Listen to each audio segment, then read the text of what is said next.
Ini mimpi presiden kita. Ini mandiri seluruh pulau. Mandiri pangan, mandiri energi, mandiri air sudah selesai. Tinggal bensin, etanol, ada penggantinya adalah sawit. Negara ini kaya banget. Kemudian kita mau hilirisasi. Ini hilirisasi ya. Nanti Andi bertanya, mimpi kita hilirisasi, apa maksudnya hilirisasi? Semua bahan baku ini diolah. Semua bahan baku ini diolah. Air kelapa saja, ini air kelapa, coconut water dengan coconut milk. Nah, ini nilainya 5.000 triliun, 1,5 APBN. Ini maksudnya presiden kita. Hilirisasi. Efisiensi kemarin, saya termasuk menteri pertama. Efisiensi 1,7 triliun. Kemudian biaya ini perjalanan dinas, seminar, bangun gedung, hilangkan. Rapat di hotel nggak boleh, di pertanian atau di rumah saya. Ini aku hilangkan 1,7 triliun, masuk beli pompa pada saat kekeringan, hasilnya berapa? 17 triliun.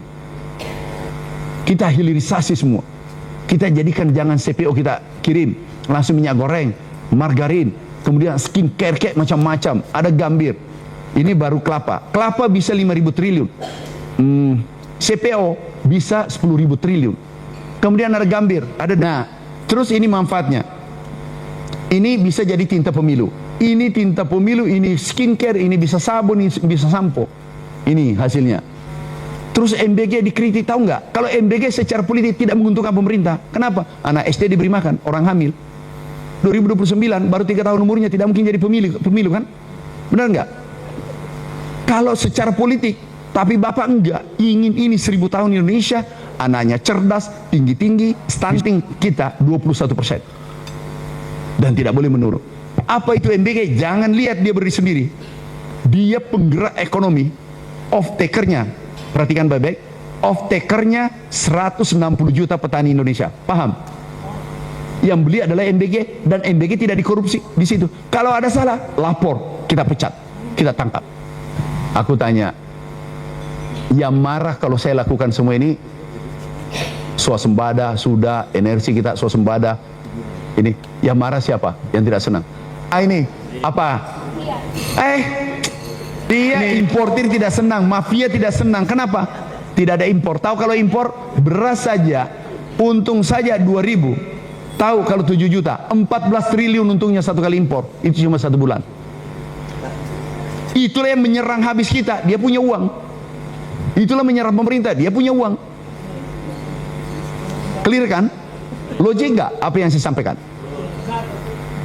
Mafia tidak senang, importir tidak senang. Kenapa tidak senang? Wajar, normal. Kita hilirisasi baru 3 komoditas, itu bisa 20.000 triliun hasilnya. Yang dulunya kirim kelapa, jadinya coconut milk, Visio. Yang dulunya gambir, itu langsung jadi sampo, sabun, dan kemudian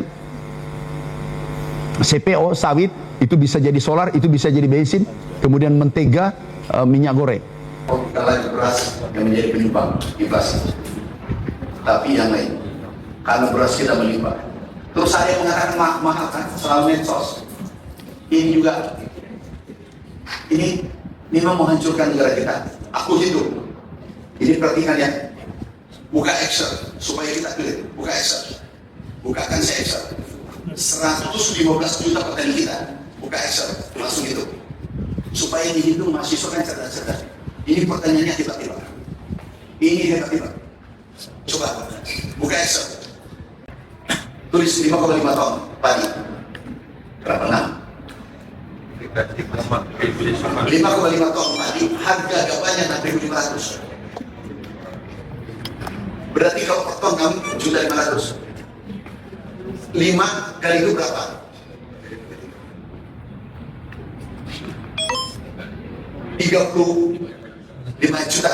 Oke. Nah, 35 juta dibagi 4 bulan kan tanam dan sudah bagi 4. Supaya jangan kita pakai rasa, bagi 4. Berapa? Nah, bagi 4 bulan dalam satu keluarga kan ada istrinya orang, ada anaknya 2. Itu sensus. Berarti bagi 4 lagi kan? Belum mau proses, jangan dulu kita kontrol, biarkan dulu saya kasih pengertian supaya tidak terganggu pikiran. Pendapatannya per orang berapa? 2.200.000. Biayanya berapa? Katakanlah untung 50% per orang. Untuk bayar biaya kan ada biaya. Anggap 50%, berarti 1.100.000. Mengerti maksudku? Perhatikan semua, 1.100.000 pendapatan satu orang petani. Setuju ya? Satu bulan berapa hari? Bagi 37.000 per hari keuntungannya untuk makan. Gaji tukang batu berapa? Di Lampung berapa? 100.000. 75. Mana banyak 75.000 daripada 30.000? Tulis 75.000. Tulis di situ petani. Sini petani.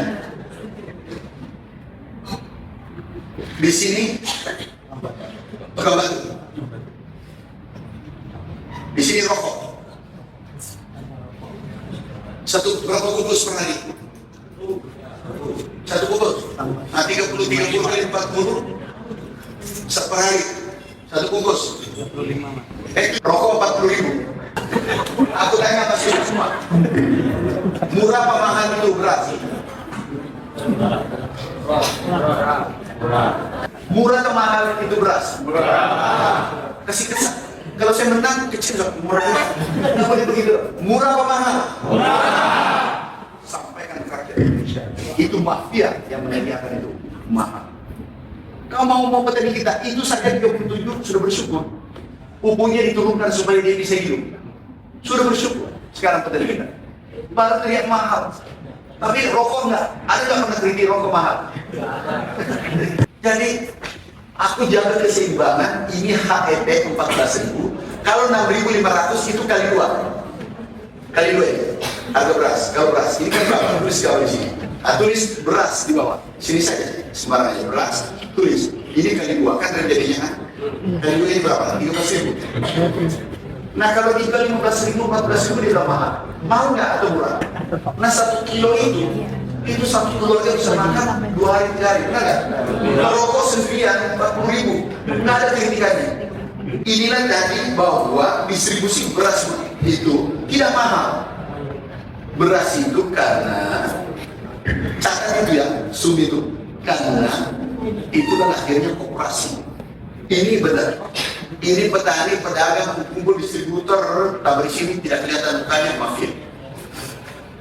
Ini 1, 2, 3, 4, 5, 6, 7 tambah 1 mafia 8. Tidak kelihatan mafia di belakang bayang-bayangnya. Jadi, nah ini ambil 317 triliun. Ini kok petani koperasi baru konsumen. Untungnya koperasi 50 triliun. Jadi 263 triliun dibagi ke petani. Paham maksudku? 130 triliun sini 100. Bahagia nggak petani? Kuat enggak? Itu koperasi merah putih. Aku ikut penggagasnya di dalam. Cuma sosialisasinya kita tidak ada waktu. Jangan canggih presiden kita. Saya 4 tahun sosmed itu berubah 1 tahun. Pemerintah berkomitmen membeli produk pertanian Amerika Serikat dengan nilai lebih dari 4,5 miliar dolar Amerika Serikat atau 75 triliun rupiah. Nah pertanyaannya, apakah perjanjian ini akan dibatalkan? Karena mengingat tadi dengan klaim kita sudah swasembada, namun mengapa kita masih impor itu dari Amerika? Sekian, terima kasih. Begini dagang itu, ini menarik. Kan ada beras impor 1.000, benar nggak? Ada baca kan? Tapi baca nggak yang ekspor 2.000 ton? Nggak baca. Itulah negeri kita. Baru rencana impor berikutnya se Indonesia 1.000 ton. Tahu nggak 1.000 ton? Tahu nggak 1.000 ton? Itu sama dengan 0,0003%. Itu pun tidak. Baru rencana. Begitu apa ekspor 2 minggu kemudian nggak ada beritanya. Di pojok kecil. Marah teman-teman wartawan. Benar dong. Kalau ada kebenaran. Ini aku impor 2.000, baru rencana impor 1.000. Saya ekspor 2.000 nggak ada beritanya, 10.000 beritanya kecil di pojok. Ini 10.000 per destinat. Mana? Ya itu tadi. Oke. Terus jangan lihat perjanjian itu. Mana yang tadi bertanya? Nah, itu perjanjian kita tutup. Tahu nggak kita? Seluruh pertanyaan 0%, 0 tarif. Yang kedua, tahu CPO kita. Ini ekspor kita sana.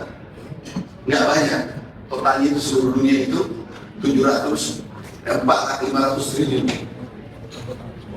500 triliun. Jadi ini karena ekspor kita banyak sekali, minus kan? Berapa minusnya? Neraca perdagangan kita surplus. Artinya lebih banyak barang kita masuk ke sana daripada ke sini. Ngerti maksudnya? Sehingga dia pasang tadi. Nah, karena orang tidak paham, langsung ini yang beras 1.000 ton. 1.000 ton itu untuk apa ya? Basmati yang dari produksi itu pun tidak impor. Apa ekspor nggak ada beritanya dan nggak buat gimana? Sampaikan ya ke publik ke belakang. Jadi ngapain kita impor kalau tidak dibutuhkan? Tidak mungkin. Gila tidak. Sekarang ini hilirisasi Indonesia sejak ekspor kita menguasai Pak untuk sektor pertanian. Ini Pak, jadi kalau misalnya kita meninjau sebenarnya ada paradoks terkait tata ruang Pak.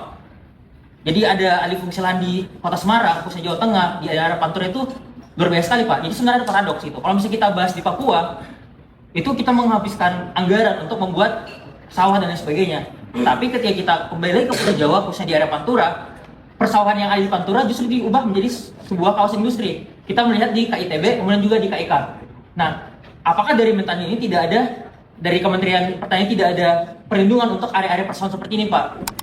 Sudah ada undang-undang kita buat, betul itu. Tunggu aja. Melanggar, kita beresin. Undang-undang nomor berapa? Tidak boleh kalau ada yang diganti, yang kerawan tadi. Yang karena kalau ada yang itu harus diganti 3 tidak boleh 3 berikutnya diundang. Ini ada undang-undang baru, tapi sudah ada undang-undang nomor 9 2013 pasal 19. Tapi ini berbuat presiden nanti, nggak boleh disentuh lagi. Yang bahkan yang berfungsi itu pokok pertanyaan pokok. Manajer Pak Menteri melaporkan masyarakat Kepulauan Nias itu 7% petani semua Pak. Dan salah satu yang menjadi musuh masyarakat Kepulauan Nias hari ini tengkulak Pak. Sehingga masyarakat itu bertani tapi mereka terlilit sama lingkaran setan lebaran begitu Pak. Karena adanya tengkulak ini. Jadi ini kami sebagai mahasiswa menyampaikan aspirasi masyarakat Kepulauan Nias ini, bagaimana solusi dari pemerintah untuk kemudian hadir di tengah-tengah ini Pak? Itu nanti tengkulak solusinya adalah koperasi. Koperasi itu ada semua di dalam, ada tokstores, ada bengkel, ada kumpul di sana bukan. Jadi nggak bisa masuk karena dari pusat masuk ke desa. Nggak melalui kabupaten sampai banyak. Paham maksudku? Ini ada tokstores, ada bengkel, jadi yang menerima berasnya selama tadi masuk di sini. Karena bisa disimpan utama tokstores ada penyimpanan kan. Lah, terus disalurkan ke masyarakat sekitar. Memotong rantai pasok dari pusat, memotong rantai pasok dari bawah, koperasi mereka. Bagaimana di Kota Bima itu sangat kelangkaan pupuk Pak Menteri. Nah, bagaimana kementerian itu hadir di Kota Bima, salah satu menghasilkan produk bawang merah itu sendiri, ya di mana seluruh Indonesia sangat tahu produk dari bawang merah di Bima sangat stabil. Sudah disambut nggak kembali?